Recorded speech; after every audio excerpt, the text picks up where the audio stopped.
if I could go back in time, I would love to see No Doubt like during that period.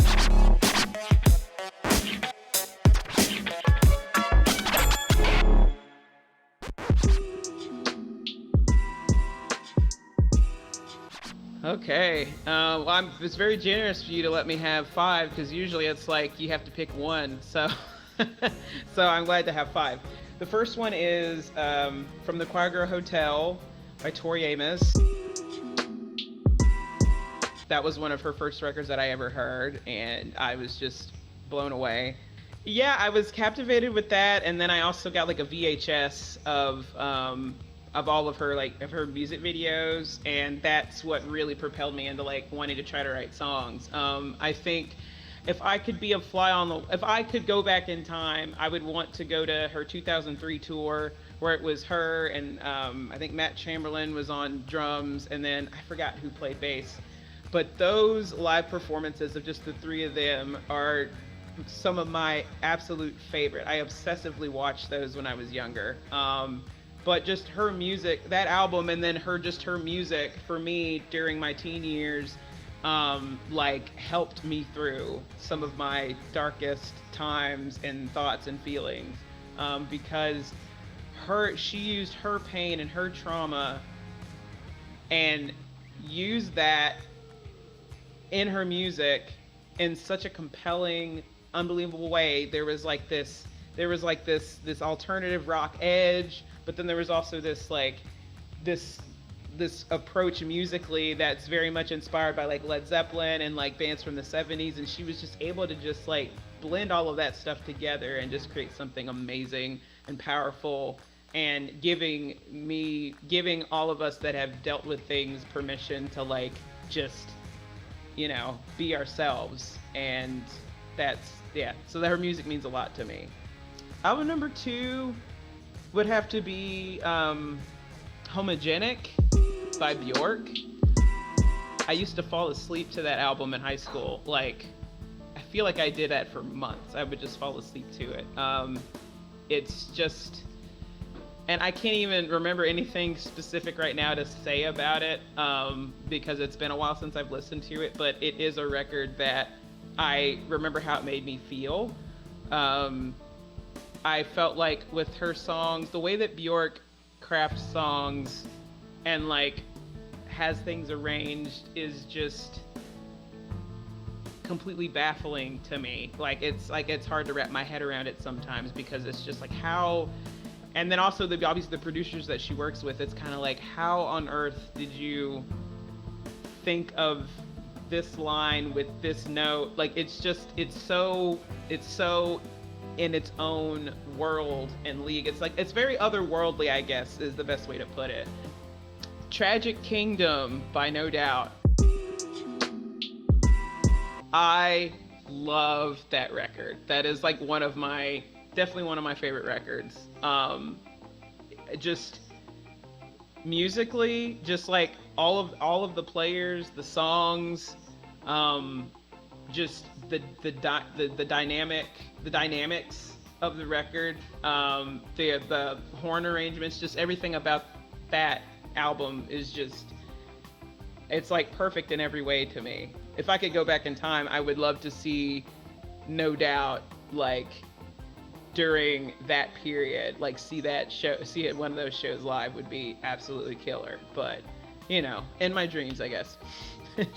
Another album that I really like, I guess we can fast forward a little bit. I'm just kind of going with, and these are obviously in no particular order, and I'm just sort of going with my gut and what I've been thinking about lately. Good Kid, Mad City by Kendrick Lamar. Was obsessed with that record. I guess it came out it came out a few years ago, so I was well into my, I wasn't a full-grown adult at this point when I heard this. Of course, my wheelhouse does not necessarily lean very heavy into hip hop, but with the Kendrick Lamar record, just the way that he like took that record and like made this entire like conceptual album about like, you know, representative of like his childhood and his experiences, and then like creating a record that was also like telling a story at the same time, like actually playing out like almost like a movie or like an episode of a show.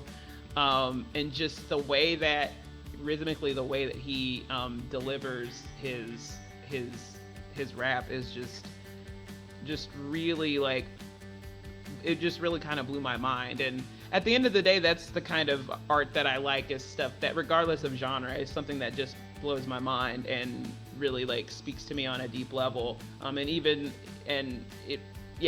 So that record to me is like awesome. Money Trees is like my favorite song on that record because it's just, I don't know, it's just good. I love it. Number 5.